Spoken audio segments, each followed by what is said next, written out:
Old West movies never really were my jam. I never got that much into them. There's a few Old West themed kind of movies that I was into.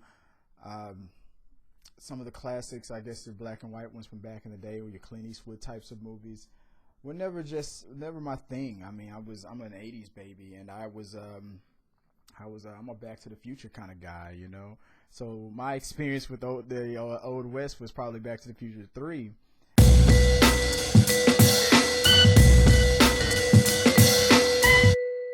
The Magnificent Seven. So prepare yourself. It's a small town who get totally railroaded by this dick of a capitalist guy by the name Bodge or whatever his name is, played by Peter Skarsgård. I mean, he totally owns the cops. He totally, he paid and bought for all the as many men that he can. Totally takes this town over for their mine and the gold that they're sitting on top of. Works them to death. It's pretty much like slavery almost. I mean, you buy their homes each. You give them like $20, which back then is a lot of money, but not worth a home. He pretty much maybe that's the equivalent of $1,000, I guess. You probably live in like what, a $200,000, maybe $100-something house, and this guy's like, I'll give you $1,000. You can leave now. I mean, think about that. So, and these people are just like they have no way to fight back. So after Sarsgaard, Bond. Well, how do you say his name? Bulge? I keep saying Bulge. Feel like I'm saying Bulge. Bartholomew is his first name, so I'll just stick with Bartholomew. So after Bartholomew, it doesn't even sound that scary, but after Bartholomew goes to this town, totally takes it over, kills a lot of people in cold blood, and pretty much looks them in the face and says, "What you gonna do about it?" I mean, you know that revenge this is gonna be a great revenge movie. Haley Bennett's character, who by the way was brilliant in this movie, and where has this woman been? I've seen her in all these other movies. I never really paid much attention to her. This movie, I mean, not only does she have the looks, but the acting ability. This woman was convincing. Every scene that she was in, I was like, she had me. When her husband gets killed, and in cold blood in front of her, she's on a path of revenge. How she finds Denzel Washington's character. Then she tells him who the villain is, who that Bartholomew is the cause. He's taken aback, and you don't learn the reason why he then takes the job. I mean, he takes the money, all the money that they have, and it was a great line about. I mean, you don't know how much money they paid him to hire the rest of his band of men to free this town. It doesn't really tell you, but they say that it's all they have. And he's probably taken all kinds of dollar amounts in the past, but it was something about when she said it could have been $1 for all I know, but she said it's everything we got, and being that important, it was enough for him to take the gig. And you learn later there was another reason why he really wants to take the gig.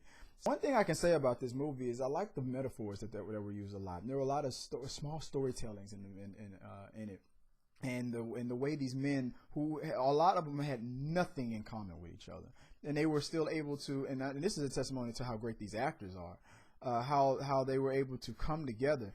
And pretty much behind the scenes, probably how this director was able to get this well-casted movie, get these guys together and make us believe that these guys were just opposites attract kind of guys, and were able to come together on a common goal. And not one of them had a reason to say yes to it, but the way it was woven together was brilliant. And Denzel Washington's character being the glue that pieced it together, brilliant. So you have Chris Pratt, then you find Ethan Hawke. His character name was named Goodnight, and he was I think like almost like a bounty hunter, kind of way Denzel Washington's character was, and his what you would say his friend in this movie, played by Lee Byung-hun, whose name in the movie was Billy Rocks. You see him in the trailer taking out people with guns and shooting at him, and him being so fast that they can't really get a shot off in some situations without him being too quick for them, stabbing them, throwing knives. Brilliant knife expert, but at the same time still a great marksman too. He can shoot, and it was awesome. It was almost like an Ocean's 11 kind of a thing, where each man had their own different skill that was needed for this, or temperament that was needed for this movie, and it came together perfectly. You move on to Vincent D'Onofrio. Was I mean, you see, you know, he's a great actor.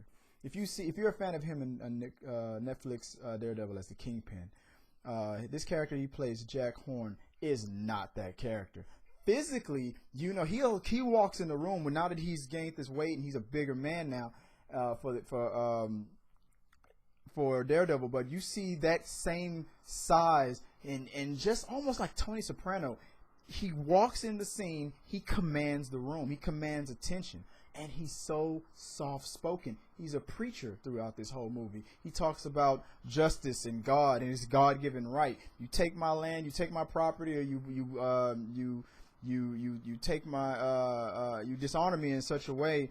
It's my God-given right, and by the law to avenge myself and to retaliate. And you can tell this man was about principles and code. So soft-spoken, but a beast of a man. Almost reminded me of Hodor from Game of Thrones.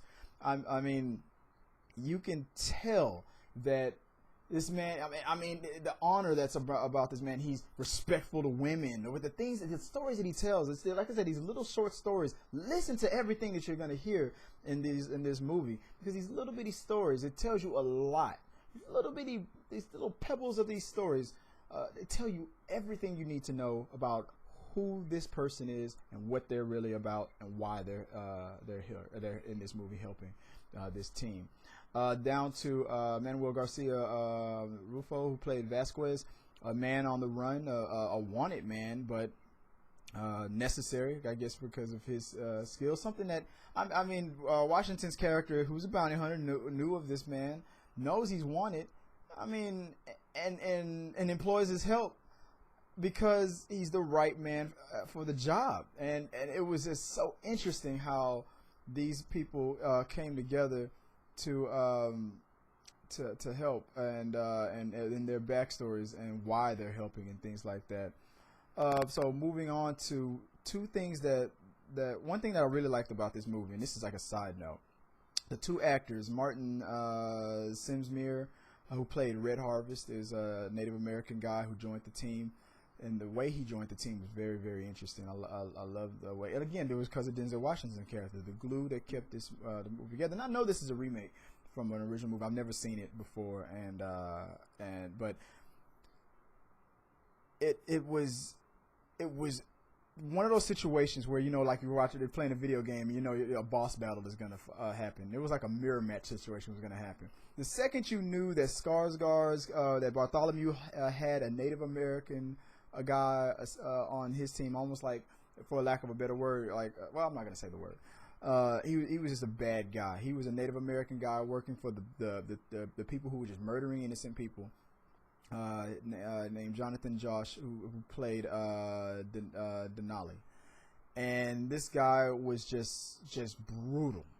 So you could feel from the very beginning, from the moment you saw that they had a Native American guy who was on the bad side, and then they got a Native American guy to join the Magnificent Seven, you knew there was going to be a situation where those two were going to face off.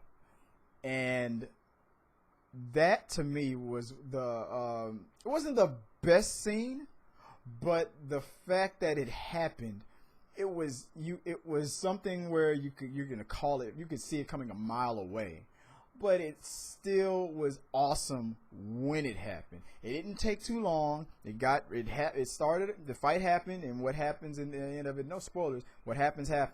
But when it happened, it was great. It was like it needed to be. It couldn't have been anybody else from one side or the other to take, you know, one of those guys out.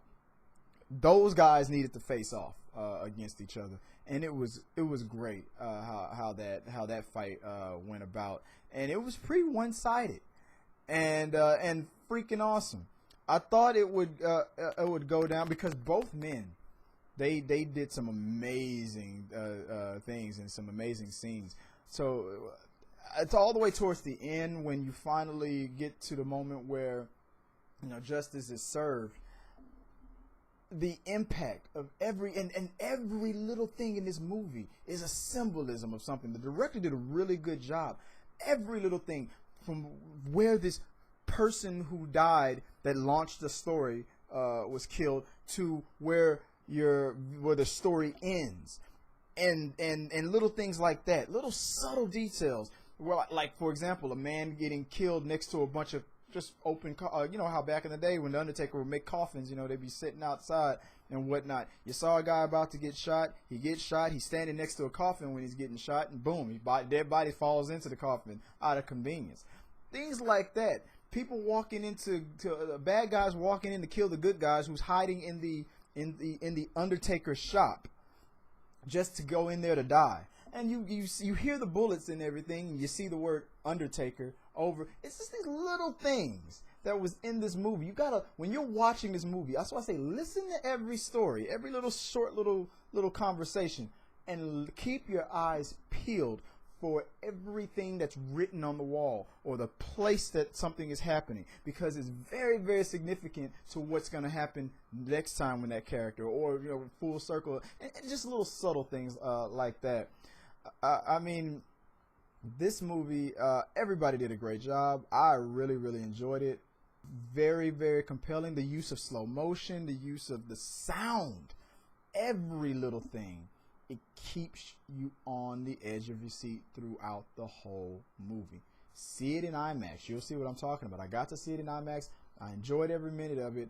I can't speak high enough about this movie. I'm pretty sure, I'm hoping that this will be the #1 movie. I'm pretty sure it will. I'll take it to the bank. I'll be surprised if it's not. Magnificent Seven, guys. Go check it out. Let me know what you guys think after you see it. Comment below. Hit this like button if you like my review on it. If you want to see more, just let me know what would you want me to review or what we got to talk about. As always, guys, let's keep talking about this stuff. Subscribe if you haven't become a subscriber already. What the hell are you waiting for? So until next time.